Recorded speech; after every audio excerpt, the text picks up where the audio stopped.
અને તેથી મારી માં મોમાઈ દીકરીનું આરાધના સાંભળી સાંઢળી સવાર થઈ અને મારી માં મોમાઈ આવી અને મારી મનસાગરી માં મોમાઈ બોલ્યા કે દીકરી, કાલ હવારનો સૂરજ ઉગે અને જો સંખલપુરના ચોકમાં કિન્નરોની ભેળો આ દ્વારકાના રાજાને તાળીઓના ટપાકા ન પડાવું તો હું મનસાગરી મોમાઈ નહીં હો. જય હો મારી મોમાઈ માની જય હો. આપ સૌ માઈ ભક્તોને મારા જય મોમાઈ માં, જય દશામાં. મિત્રો, આજની વાર્તા એક સત્ય ઘટનાની વાર્તા છે. તો મિત્રો, વાર્તાને અંત સુધી સાંભળજો તો સાંભળવાની મજા આવશે. કારણ કે માતાજી પર શ્રદ્ધા કેવી હોય અને વિશ્વાસ અને સાચી ભક્તિ હોય તો ભક્તની વારે કોઈ પણ દેવ આવે ને આવે અને આવે એટલું જ નહીં પણ એનું નામ ઇતિહાસના ચોપડે અમર કરી દેહો. એવી જ એક સત્ય ઘટનાની વાત કે મોમાઈ માએ દ્વારકાના રાજાને નારી બનાવ્યો અને પાણીની હેલ ભરીને માથે ઉપાડીને દ્વારકાની બજારમાં રાજાને ચાલવું પડ્યું. મિત્રો, જૂનાગઢમાં ત્યારે મુળુ બાપુનું રાજ હાલે અને ટૂંકમાં વાત કરીએ તો તેમના 7 ફૂટના દીકરીબા, નામ એમનું સુરજાબા, અને આ સુરજાબાના લગનિયા લેવાયા છે. દ્વારકાથી જાન પરણવા આવી છે. રૂડા મંગળ વર્તાયા અને મિત્રો, દીકરીબાની વિદાયની ઘડી આવી. સુરજાબા બધાને મળીને છેલ્લે પોતાની સહેલીઓ સાથે પોતાના પિતાજીને મળવા જાય છે. પણ દુશ્મનોની તલવારોના 100 ઝાટકા વાગ્યા હોય તોય આંખના ખૂણા ભીના ન થાય એ બાપ આજે રહ આંસુડે રોઈ રહ્યો છે.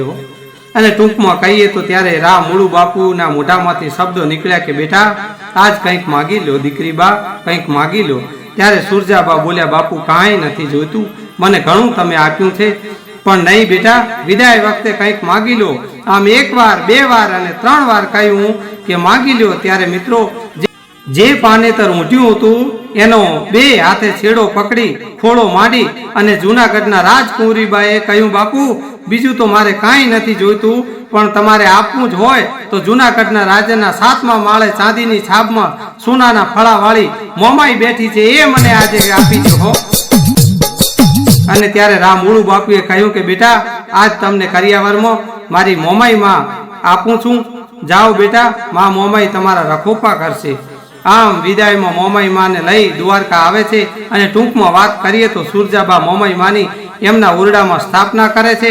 અને નાનપણથી ભક્તિ ભાવમાં મોટા થયેલા સુરજાબા તો મોમાઈ માની સેવા પૂજામાં મશગુલ થઈ ગયા છે. મોમાઈ માના રૂડા ગરબા અને ગીતો ગાય છે, ધૂપની ધમરોળ ઉડે છે. અને આ બાજુ દ્વારકાના રાજા સાંગડો વાઢેર મળવા માટે ઓરડે પધારે છે. ત્યારે ધૂપની ધમરોળ જોઈ અને સુરજાબાને પૂછ્યું, રાણી, આ બધું શું છે? ત્યારે સુરજાબાએ જવાબ આપ્યો, મહારાજ, આ તો મોમાઈ માનો ધૂપ કર્યો છે, સેવા પૂજા કરું છું. મોમાઈ માની એટલે સાંગડા વાઢેર બોલ્યા, રાણી, આ તો ગરીબો માતાજીઓ અને દેવીઓની સેવા પૂજા કરે, આપણે ક્યાં ધન દોલતની કંઈ કમી છે, માટે આવું બધું કરવાની તમારે કોઈ જરૂર નથી, માટે બંધ કરો ધૂપ દીપ. અને આમ દ્વારકાના રાજા સાંગડા વાઢેર વારંવાર સમજાવતા રહ્યા, પણ મોમાઈ માની પરમ ભક્ત પરમ ઉપાસક કેમ મોમાઈ માની સેવા પૂજા કરવાનું છોડી શકે. અને ટૂંકમાં વાત કરીએ તો સાંગડા વાઢેર સુરજાબાને દુઃખ આપે છે. અને કહેવાય છે કે સાંગડા વાઢેરના કહેવા છતાં સુરજાબા તો ધૂપ લઈને એમના ઓરડામાં ધૂપ ફેરવવા જાય છે અને સાંગડો વાઢેર મોમાઈ માના ધૂપેડિયાને ફગાવી દે છે. અને ત્યાં તો સુરજાબાના મોઢામાંથી ચીસ નીકળી ગઈ, રાજન, આ શું કર્યું તમે? મારી મોમાઈ માનું અપમાન કર્યું. અને આટલું સાંભળતા તો સાંગડો વાઢેર વધારે ગુસ્સે થાય છે અને કહે છે, તો બોલાય તારી મોમાઈ માને, મારે પણ જોવી છે કેવી છે તારી મોમાઈ. અને આમ ક્રોધમાં ભાન ભૂલેલા સાંગડા વાઢેરે સુરજાબાને પછાડી ને એમની છાતીની માથે હાથી પગા પલંગનો પાયો રાખીને સૂઈ જાય છે અને કહે છે, બોલાય હવે તારી મોમાઈને. અને આ બાજુ સુરજાબા રડતા રડતા મોઢામાંથી શબ્દો નીકળી ગયા, હે મારી માં મોમાઈ, ક્યાં છે તું? તારી દીકરી દુખી છે અને તું જોયા કરે છે. હે માં મોમાઈ, મેં જે દિવસે જૂનાગઢમાંથી વિદાય લીધી હતી ત્યારે મેં ધન દોલત નહોતા માગ્યા, પણ હે માં મોમાઈ, મેં તને માગી હતી અને એ તારી દીકરીને આજે દુઃખ હોય. પણ હે મારી માં મોમાઈ, હું નાની હતી ને ત્યારે મેં સાંભળ્યું હતું કે સ્ત્રીથી બાઈઓથી કાંઈ ન થાય, માટે હું પણ એક સ્ત્રી છું અને તું પણ એક સ્ત્રી છે. પણ હે માં મોમાઈ, સાંભળ કે હું બાઈ અને મોમાઈ, હવે તું પણ બાઈ, હવે તારાથી કાંઈ ન થાય. પણ મેં ભજન કર્યું હોત ભોળાનાથનું, તો મને મારનો ખાવા દો તો ઈ મૂછાળો. પણ મિત્રો આટલા શબ્દો જ્યાં સુરજાબાના મોઢામાંથી નીકળ્યા ત્યાં તો મારી મનસાગરી મોમાઈ સાઢળી ઉપર સવાર થઈ અને આવી હો જય હો મારી મનસાગરી માં મોમાઈની જય હો. અને ગેબી અવાજ કર્યો, દેખાયા નહીં પણ આકાશવાણી થઈ, દીકરી હું મોમાઈ તારી પડખે ઊભી છું, કહે તો તારા પતિને દરિયાના પેટાળમાં ઉતારી દઉં અને કહે તો આકાશમાં ઉડાડું. પણ મિત્રો આ દેશની દીકરીઓને જગદંબાનું સ્વરૂપ કહેવાય છે, માં લક્ષ્મીનું સ્વરૂપ કહેવાય છે. માટે સુરજાબાએ કહ્યું, માં તારી દીકરીનો ચૂડી ચાંદલો તું મિટાવીશ તો કોઈ દીકરીઓ માં તને પૂછશે નહીં, પણ માં મોમાઈ કંઈક એવું કરો જેથી કરીને મારો પતિ પણ તમારો ઉપાસક બની જાય અને હું અને મારો પતિ ભેળા મળી તમારી સેવા પૂજા કરી શકીએ.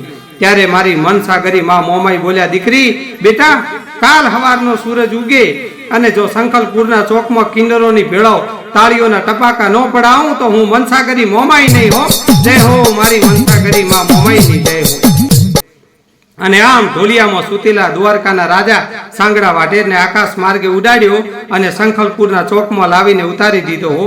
ત્યાં તો સવાર થયું, કુકડા બોલ્યા અને સાંગડો વાઢેર જાગ્યા અને જોવે તો દ્વારકાનો મહેલ નથી અને તાળીઓના ટપાકા સંભળાય છે અને આકાશ તરફ ઊંચી નજર કરી તો સાંઢળી સવારી મારી માં મોમાઈ દેખાયા અને દ્વારકાનો રાજા સાંગડો વાઢેર બધું સમજી ગયો કે આ તો મોમાઈ માનો કોપ છે.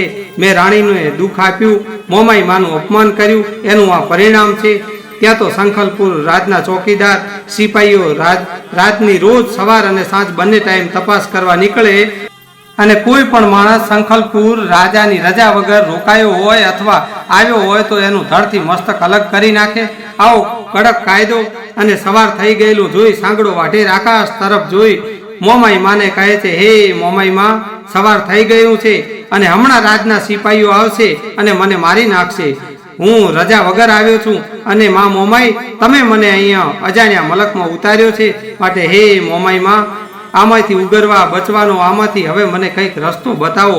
અને ત્યારે મારી માં મનસાગરી મોમાઈ બોલ્યા, હે સાંગડા વાઢેર હવે બચવું હોય તો એક જ રસ્તો છે, આ બહુચર માતાજીના ભક્તો ભેળો ભળી જા અને તારી આ દાઢી મૂછ કાઢી નાખ અને સાડી પહેરી લે અને ગરબા ગાવા માંડ, તાળીઓના ટપાકા પાડવા માંડ. બાકી બીજો આમાંથી બચવાનો કોઈ રસ્તો નથી, કારણ કે બહુચર માનો ભક્ત સમજીને તને સિપાહીઓ પૂછશે નહીં અને તું બચી જઈશ.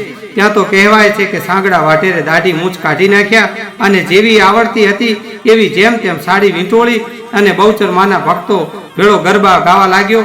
અને આ વાતની સાક્ષી પૂરતો દુહો કહે છે, હે હવે સાંગડા તું પહેરી લેને સાડીયું અને તને અંગે ઉપતી પણ ભળી જા, હવે ભળી જા પાવૈયાના પેડામાં, ત્યાં તો મન દે હરખે મારું મનસાગરી મોમાઈનું. અને આમ મિત્રો સંખલપુર રાજના સિપાહીઓ જોઈને નીકળી જાય છે અને આ બાજુ સાંગડો વાઢેર મોમાઈ માને કહે છે, હે મોમાઈ માં હવે તો મને દ્વારકા મોકલી દો. ત્યારે મોમાઈ માં બોલ્યા, એમ દ્વારકા ન જવાય. હે સાંગડા વાઢેર, હે હવે સાંગડા તે પહેરી ઘણી સાડીયું પણ હવે લઈ લેને માથે પાણીની હેલ અને ચાલને ચટકનથી ચાલ, તને દ્વારકા દેખાડે મનસાગરી મોમાઈ. હે સાંગડા વાઢેર પાણીની હેલ માથે ઉપાડીને દ્વારકાની બજાર વચ્ચેથી હાલીને રાજમાં જવાનું અને મારી દીકરી સુરજા તને હેલ ઉતરાવે. પણ જોજે હો સાંગડા વાઢેર પાણીની હેલ હેઠી ઉતારતો નહીં, નકર પાછો સંખલપુર પહોંચાડી દઈશ. સાંગડો વાઢેર કહે છે, ના મોમાઈમાં નહીં ઉતારું હો. અને કહ્યું કે તો 3 ટપાકા તાળીના પાડ એટલે દ્વારકાની બજારમાં પહોંચી જઈશ. અને 3 તાળીના ટપાકા પાડે ત્યાં તો આકાશમાં ઉડ્યો અને પલવારમાં તો દ્વારકાની બજારમાં ઉતારી દીધો. ત્યાં તો દ્વારકાની બજારમાં પણ માણસો સૌ જોવા લાગ્યા કે આ નવી બાઈ કોણ પાણીની હેલ ભરીને જાય છે અને ચાલ પણ કંઈક અલગ લાગે છે. ટૂંકમાં વાત કરીએ મિત્રો તો આમ દ્વારકાની બજાર વચ્ચેથી હાલીને મહેલમાં આવે છે અને સુરજાબા પાણીની હેલ ઉતરાવે છે અને સુરજાબા મોમાઈ માને કહે છે, માં હવે માફ કરી દો. અને સાંગડો વાઢેર પણ મોમાઈ માં જોડે માફી માગે છે. અને આ તો માં છે ને, કહેવાય છે ને કે કબૂતરો જાય કચપતિ કુમાતા ન ભવતી. સાંગડા વાઢેરને ખમકારા કરતા મોમાઈ માં કહે છે, કરોડ દિવાળી તારા રાજ તપે. આમ મોમાઈ માએ આશીર્વાદ આપ્યા અને દ્વારકાના રાજા સાંગડા વાઢેરને અને એમના રાણી સુરજાબા બંને જણા મોમાઈ માની સેવા પૂજા કરવા લાગ્યા. મિત્રો વાત શ્રદ્ધા અને વિશ્વાસની છે. સુરજાબાની સાચી ભક્તિ સાચી શ્રદ્ધા હતી, માટે મોમાઈ માને આવવું પડ્યું અને આજ પણ ઇતિહાસના ચોપડે અમર નામ થઈ ગયું। માટે મિત્રો તમે જે પણ દેવી દેવતાને માનતા હો એમની સાચા હૃદયના ભાવથી સેવા પૂજા કરો છો, ભક્તિ કરો છો તો કોઈ પણ દેવ તમારી વહારે આવશે અને એમની કૃપા દ્રષ્ટિ સદાય માટે આપની ઉપર રહેશે। તો મિત્રો આજનો વિડીયો અહીં પૂર્ણ કરીશું તે પહેલાં ખાસ વાત કે મિત્રો આજના વિડીયોમાં આપેલી માહિતી લોકમુખે સાંભળેલ અને યુટ્યુબના માધ્યમથી અમને મળેલ છે અને લોકમાન્યતાઓના આધાર પર છે। અમે કોઈ વિડીયોની પુષ્ટિ કરતા નથી કે કોઈ વિડીયોને સમર્થન કરતા નથી કે કોઈ વ્યક્તિ કે કોઈ ધર્મ જાતિ કે કોઈ સંપ્રદાયને ઠેસ પહોંચે કે કોઈની આસ્થાને ઠેસ પહોંચે એવો અમારો હેતુ નથી। અમારો હેતુ માત્ર ને માત્ર માહિતી પૂરી પાડવાનો છે। તો મિત્રો ફરી મળીશું એક આવા જ નવા વિડીયોમાં। ત્યાં સુધી આપ સૌ મિત્રોને મારા જય મોમાઈમાં, જય રામદેવ પીર, જય દ્વારકાધીશ, હર હર મહાદેવ, હર।